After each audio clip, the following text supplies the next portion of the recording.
យើងគ្រប់គ្នាមានជីវិតមានការរស់នៅមានការតស៊ូត្រូវតែរៀនរស់ជាមួយនឹងការពិតហើយចិត្តនេះយើងរមែងទទួលស្ទើរនៅអារម្មណ៍ដែលជាសុខផងទុក្ខផងព្រោះលោកនៃការរស់នៅនេះគឺជាអារម្មណ៍របស់ចិត្ត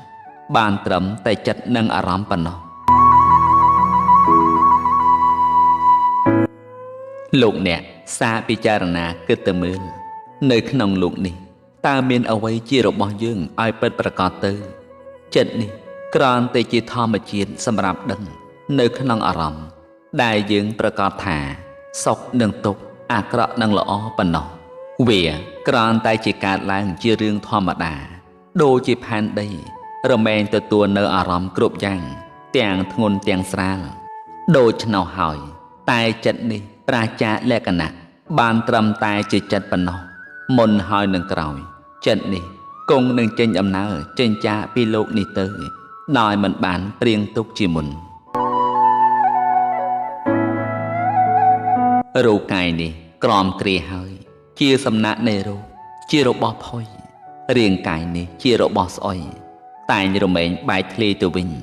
ព្រោះថាជីវិតមានសេចក្តីស្លាប់ជាទីបំផុតនៅខាងចុងយើងទាំងឡាយគួរដឹងច្បាស់ចំពោះការមិនទៀងនៃរបស់ទាំងពួងអ្វីដែលយើងស្រឡាញ់ហួងហែងដែលជាសេចក្តីសុខរបស់យើងចំពោះការពេញចិត្តនៅក្នុងថ្ងៃនេះវាមិនអាចថិតថេរទៅរួចទេតែរមែងប្រែប្រួលទៅនៅក្នុងថ្ងៃស្អែកឬថ្ងៃណាមួយ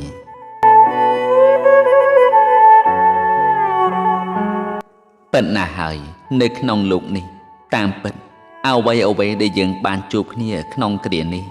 មិនថាលោកអ្នកស្ថិតនៅក្នុងឋានៈជាជីដូនជីតាឬឪពុកម្ដាយតាយាយស្វាមីភរិយាកូនចៅឬបុត្រម្នាក់ខ្លះឡើយអ្វីដែលយើងបានជួបដែលកើតឡើងនៅក្នុងថ្ងៃនេះជាតិនេះសុទ្ធតែជានិស្ស័យផលបុណ្យដែលបានរុញច្រានឲ្យយើងទាំងអស់គ្នាបានជួបគ្នានោះដោយសារតែបុណ្យអំពីអតីតមកដែលយើងបានជួបគ្នាជាសាច់ជាឈាមជ័រតែមួយជាបងប្អូនធម៌ជាឪពុកធម៌ម្ដាយធម៌ហើយកើតនៅក្នុងត្រកូលជាជាតិរួមឈាមតែមួយខ្មែរតែមួយដូច្នេះលោកអ្នកសប្បុរសទាំងឡាយកុំវង្វេងឲ្យសោះជីវិតនេះមិនបានស្ថិតនៅអស់កាលជាយូរអង្វែងឡើយអាយុកាន់តែច្រើនវ័យកាន់តែចាស់ពេលវេលានេះពិតជាខ្លីណាស់សម្រាប់ជីវិតយើងឯការធ្វើល្អក៏កាន់តែតិចទៅសម្រាប់នៃមនុស្សដែលយើងហ៊ានលះបង់ចំពោះសេចក្តីសុខផ្ទាល់ខ្លួនដល់អ្នកដទៃដោយគិតថាមនុស្សដែលយើងគោរពស្រឡាញ់មិនថាដៃគូជីវិតរវាងប្តីប្រពន្ធឪពុកម្ដាយបងប្អូនពូមីងតាយាយមិត្តសម្លាញ់ឡើយគឺយើងម្នាក់មានសេចក្តីស្រឡាញ់ហួងហែងហើយតែមិនចង់បែកព្រាត់ប្រាសចាកនារីពីគ្នាឡើយការពិតយើងមិនអាចរំលងផុតអំពីទុក្ខសច្ចៈបានទេសេចក្តីទុក្ខនេះមានមែនពិតទុក្ខកើតមកអំពីការប្រាថ្នាទុក្ខកើតមកអំពីការជាប់ជំពាក់ទុក្ខកើតមកអំពីការស្រឡាញ់អ្វីដែលយើងបានជួបគ្នាក្នុងលោកនេះមិនប្រកាសថាយើងជួបគ្នានៅជាមួយគ្នារហូតដល់អស់ផែនដីនេះក៏ទេព្រោះមនុស្សម្នាក់គ្មានសិទ្ធិអំណាចឯណាខាងរារាំងនៅបាបគ្រោះទាំងនោះថាកុំឲ្យកើតមានដល់អាត្មាអញឬមនុស្សដែលខ្លួនស្រឡាញ់នោះឡើយ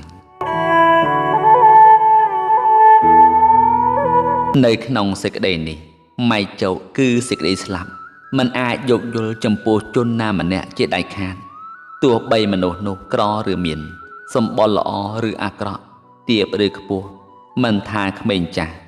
គឺត្រូវតែយកឥតរើសមុខឡើយទោះបីមានសេរីមានយុះឥតយុះកើតមកគេចមិនផុតពីរឿងក្តីឈឺចាប់ជាមរតកក្នុងប្រចាំជីវិតនៃយើងទាំងអស់គ្នា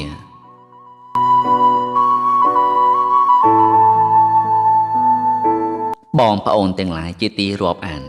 ព្រះពុទ្ធជាម្ចាស់ទ្រង់បានបង្រៀនដល់នៃការដាស់តឿនចំពោះមនុស្សទូទៅកុំឲ្យវង្វេងវង្វាន់ភ័ន្តស្មារតីឡើយព្រោះថាអ្វីជារបស់មិនថិតថេរមិនអាចគង់វង្សបានទេមិនថារូបយើងមិនថារូបគេទេរូបនៃជីវិតនៃសត្វគ្រប់គ្នាទាំងអស់ សតតែបានដល់នៃការបែកធ្លាយគឺប្រកប្រាស់ចាកចោលគ្នាទាំងអស់វាជារឿងធម្មតាទៅហើយសម្រាប់ជីវិតសត្វលោកនៅក្នុងលោកនេះมันមានអ្វីឲ្យសមប្រកបដូចចិត្តដែលយើងប្រាថ្នានោះឡើយអំបញ្ញយើងជួបគ្នាសុកបែរទៅជាប្រត់លាពិភពផែនដីនេះគ្មានថ្ងៃត្រឡប់វិលវិញឡើយរឿងដែលមិនគួរឲ្យកើតគឺវាបានកើតឡើងទៅហើយគឺកើតឡើងដោយមិនដឹងខ្លួនមិនបានកំណត់ទុកជាមុនស្ទើរគួរទទួលយកមិនបាននេះហើយថាជីវិតព្រោះជាសភាពរបស់សត្វប្រកបទៅដោយសេចក្តីមិនទៀងទាត់យប់ហើយនៅថ្ងៃតែងរំលងហួសទៅអ្វីដែលបន្សល់នៅបានត្រឹមតែអនុស្សាវរីយ៍គឺមានរឿងល្អជាច្រើនបានកើតឡើងមិនថាជារឿងល្អមិនថាជារឿងកំសត់ឬការទុកសប្បាយនោះទេគឺវាបានប្រែคล้ายទៅជារឿងទុកទាំងអស់វាគឺជាមរណៈទុកព្រោះនៃការប្រក់ប្រាស់ចាករបស់ដែលជាទីស្រឡាញ់ជាទីពេញចិត្តនៅក្នុងភពផែនដីនេះហើយក៏បានបញ្ចប់ទៅដោយឆាកល្ខោននៃជីវិតត្រឹមនោះឥតមានរឿងអ្វីដែលបានកើតឡើងទៀតទេ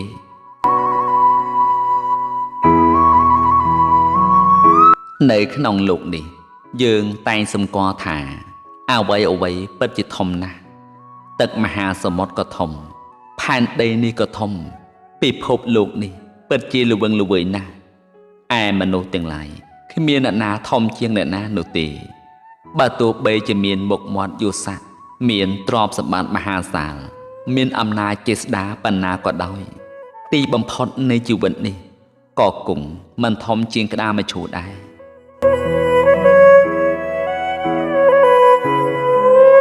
ការពិតសេចក្តីទុក្ខរបស់មនុស្សភោធជនព្រះពុទ្ធជាម្ចាស់ទ្រង់បានកោះរំលើងចេញចោលហើយព្រះអង្គក៏បានឃើញអំពីសេចក្តីទុក្ខនោះសេចក្តីសោកស្ដាយកើតមកអំពីការស្រឡាញ់សេចក្តីភ័យខ្លាចព្រួយបារម្ភកើតមកអំពីការហួងហែងការកើតមកអំពីសេចក្តីប្រាថ្នានៃការជាប់ជំពាក់គឺកើតមកអំពីសេចក្តីស្រឡាញ់គ្រប់យ៉ាងសេចក្តីស្រឡាញ់ជារបស់មនុស្សគ្រប់គ្នាអ្វីដែលបាត់បង់ទៅការស្រឡាញ់ខ្លាំងប៉ុណ្ណាទុក្ខក៏កាន់តែខ្លាំងប៉ុណ្ណឹងដែរវាជាកិលេសនៅក្នុងចិត្តនៃការប្រាថ្នារបស់មនុស្សគ្រប់គ្នាបើសេចក្តីសោកសេចក្តីភ័យសេចក្តីស្រឡាញ់សេចក្តីស្អប់ការបាត់ដកចិត្តរួចស្រឡះហើយសេចក្តីសោកក៏លែងមានភ័យក៏នឹងមានមកអំពីណាម្លោះហើយអ្វីដែលបាត់បង់ទៅបានត្រឹមតែទឹកភ្នែកជូតក្បាលជង្គង់រាល់យប់រាល់វេលាប៉ុណ្ណោះសេចក្តីអន្ទះអន្ទែងក្រវល់ក្រវាយក្នុងរបស់ដែលខ្លួនហួងហែងនៃការពារគឺទទួលយកការពិតមិនបានព្រោះតែមិនបានរក្សាចិត្តកំណត់ដឹងអំពីសង្ខារធម៌ថារមែងកើតឡើងហើយក៏រលត់ទៅវិញដែរអ្វីជារបស់មិនទៀងជាទុក្ខជាអនត្តាអ្វីជាការពិតគឺអ្វីណាដែលបានកើតឡើងហើយអ្វីនោះឯងជាការពិតព្រោះអ្វីដែលបានកើតមក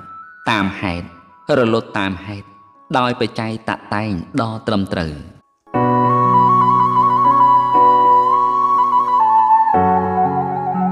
បើយើងសិក្សាកំណត់ដឹងហើយ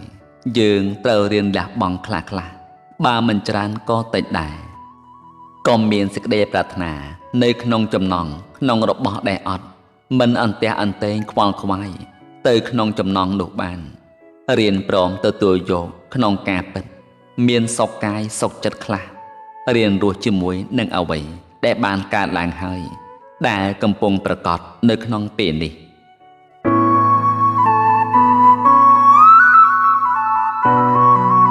អស់លោកអ្នកស្ដាប់ហើយការរស់រៀនមានជីវិតសពថ្ងៃនេះគឺយើងរស់នៅហាក់ដូចជានៅក្នុងព្រៃខ្មោចគឺរស់នៅក្នុងភាពភ័យខ្លាចអាយុក៏កាន់តែចាស់មួយភ័យខ្លាចចំពោះការអ្នករិះគន់មួយ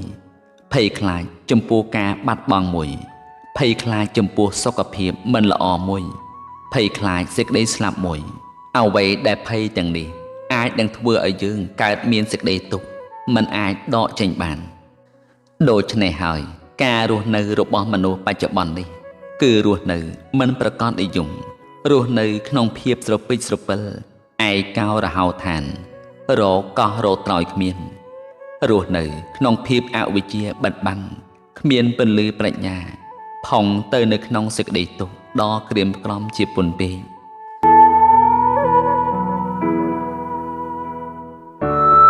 អ្វីដែលបានកើតឡើងគឺវាប្រកាសជាកើតហើយបានឃើញច្បាស់នៅនឹងភ្នែកហើយតើសេចក្តីទុក្ខសេចក្តីចាស់សេចក្តីក្រំគ្រាឈឺដំកាត់សេចក្តីស្លាប់រមែងប្រកាសកើតមានឃើញច្បាស់នឹងភ្នែកហើយតើដូច្នេះហើយយើងត្រូវទទួលស្គាល់ការពិតគួរធ្វើប្រយោជន៍ក្នុងអំពើល្អរបស់យើង